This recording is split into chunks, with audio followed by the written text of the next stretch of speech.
Hello everyone, welcome to my channel. So today we are going to do Leetcode daily challenge and its name is basically 2 sum 4 input is a binary search tree. So basically in this question is other variations of this question were we were given with array or something else was being given to us.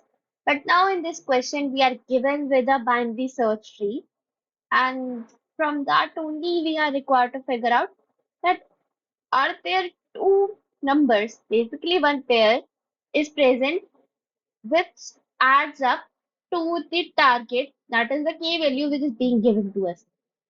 If that is there means minimum one should be there. If that is present in at this binary search tree, then we will be returning as true, else we will be returning as false. So this is what we are required to do here. So let us first read this question. Then we will be going ahead with the constraints and then the time complexity about the intuition which we will be building up, and then the how we are required to code the same, and then in which companies this question has been occurred earlier. So this all we will be doing here. So given the root of a binary search tree and the target number key, return true if there exist two elements in the binary search tree and that their sum is basically equal to the given target. So this is the thing which we are required to figure out, which I had already explained that what we are required to figure out in the same. Now let us see about the constraint. So basically we are given a number of nodes in the range of 1 raised to power 10, 1 to 10 raised to power 4, and the values of each node is from minus 10 raised to power 4 to 10 raised to power 4. So basically negative numbers could also be there, and root is guaranteed to be a valid binary search tree, and the key value that could be greater than 10 raised to power 4, so it can go up to 10 raised to power 5 or as minimum as minus 10 raised to power 5. So basically these are the constraints, and as per the constraint we can see that we can even go ahead with n-square solution as well, and even n log n would also be valid. But as it is a tree question and even it is a binary search tree, so in that sense we can simply figure out that how we can do this question in order of n time. So that is how we will be doing this question for the time complexity order of n, and the space complexity that will, because this is a tree, right? So in tree we either use BFS or DFS, right? Because the way in array traversal is required, so even in this binary search tree traversal would be required. So for that traversal either we would be using BFS or we would be using DFS. So for that purpose only, here the space complexity would be totally determined as per the traversal, as per the, if we are using BFS, then because of the queue, our space complexity would be there, and if it is DFS, then because of the iterative stack or recursive stack, our space complexity would be there. But still, there could be additional space complexity as well that we will be checking after building up intuition for this question. And before moving ahead, let me tell you that this question was basically asking Amazon and Microsoft. So this is about the company which was in which this question was being used.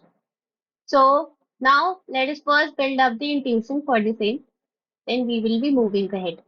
So this is the example, means the first example which was being given to us. Let us first go ahead and see that how we can do. See, earlier when we were doing that in the array, right? So how it was means 2, 3, 4, 5 was being given to us here, and the target was basically equals to, say it was something like 9 only, the way it is here. So how we were doing in array? So we were going here and we were storing in the unordered set. That's what we were doing. Let's just read the spelling. So whatever it was there, we were pushing that into the unordered set. And then the first thing which we were doing was we were checking that if that particular set, say this is S, so does that S contains the target minus our present value which is being there. This is what we were doing earlier when it was a array. And then if it was not in that particular, then we were pushing that value into our array. And then when we reach at this end position, then we simply check that if our this particular set contains this value, means complement of this value to the target, then we were returning as true. Else it would have returned true at this point as well if it would have figured out. But if it reaches the end until now, it hasn't figured out that there was some value which was the pair of this particular value, then we will be returning false at that moment. So this was the thing which we were doing when it was an array, right? But now here it is a tree. So how we are required to do that? So in this particular, again we are required to use the unordered set for this purpose only, the way we were doing for the array. Means the thing would be, we will be going to that particular present root value, right? And first we will be checking that is that value earlier present in the set or not. Not that value exactly, but the target minus that value is present in the set or not. If it is present, then it's all right. We will be returning true straightforward from them there only because we require minimum one pair. So that's why we can return true at that moment only. But if that value is not present, then the thing which we are going to do is we will be directly pushing this particular value to the set. This is the thing which we will be doing here. So now as it is a first value, so we will be pushing this value to our set. Now we will be going to this because we are doing DFS, then we will be going here. Means when we are doing DFS, now I'm explaining you with the help of DFS only. So again, that thing will happen because the value present in set is 5, right? And we know 9 minus 3 is not 5, but it is 6, and 6 is not present in set. So we will be pushing this, and then it goes here, right? So again, this particular will check 9 minus 2 is present or not. So 9 minus 2 is basically 7. So it is not present in the set, right?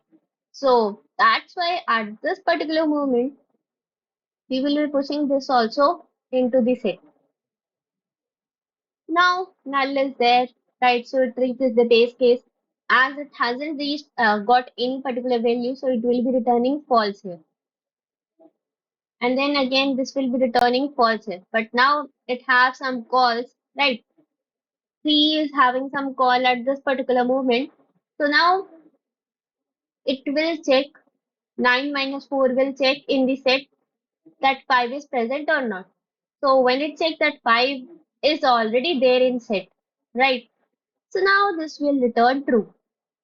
So this is the so now this particular parent will be receiving true or false, that it will be returning, and it will be returning the true as our answer.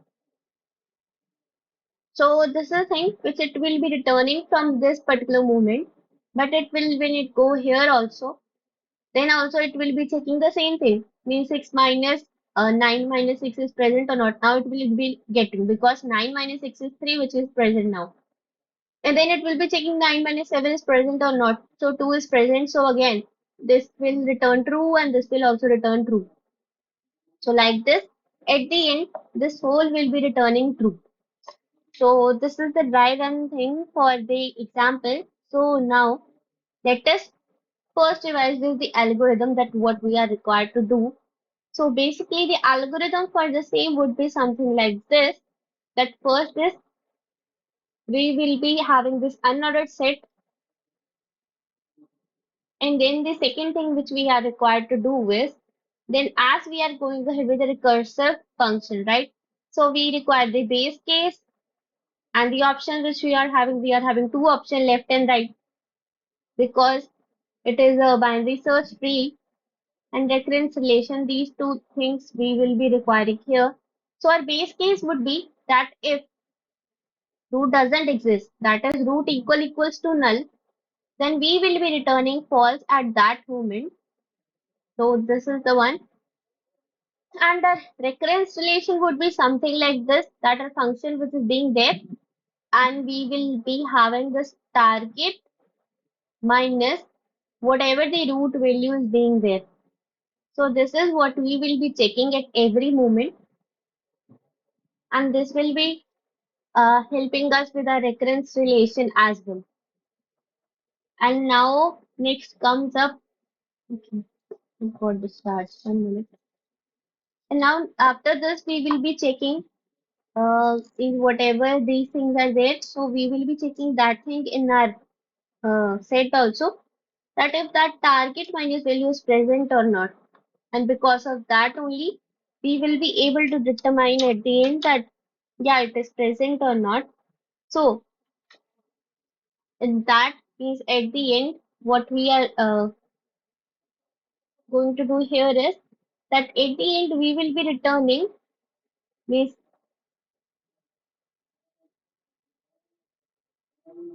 target minus root left val or function of target minus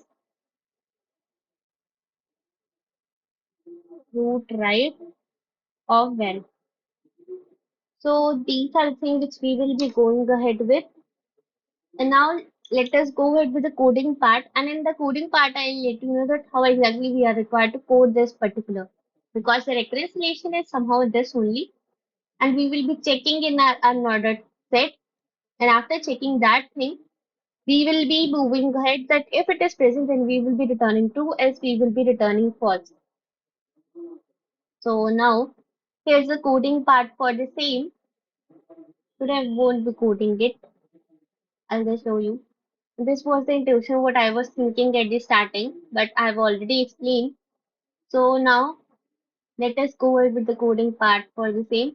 As it is a DFS, so because of that thing only, it is much smaller. First thing is that we are basically taking this unordered set. So that I will be making it as private global variable. And now comes the part of our main function, means the function which we are required to return. So this is that base case. If root is not present, then we will be returning false. Then we will be checking that if s dot count k minus root value is being present there, then we will be returning true. Else we will be inserting into our set. And at the end, these are the recurrence relation which were being there. So whatever is there being the root left and whatever is there being root right. So what out of them, means if either of them returns true, so our answer will be finally true. Else we will be returning false. So this is the thing which is being required here to do.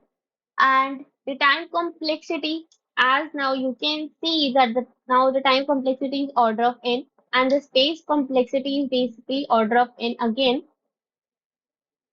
Time complexity is order of n in that sense because this binary search tree, if it becomes a skew tree, then in that sense the node traversal that would be up to order of n rather than just order of h, right? And the space complexity is because of this fact, because at a particular moment, again for the skew tree only, our stack would be containing at most n nodes. So that's why the space complexity also becomes order of n. So this was all for this particular question. If you have any doubt, you can comment them down. And please do like and subscribe to my channel and also do share among your friends. So this was all. Thank you.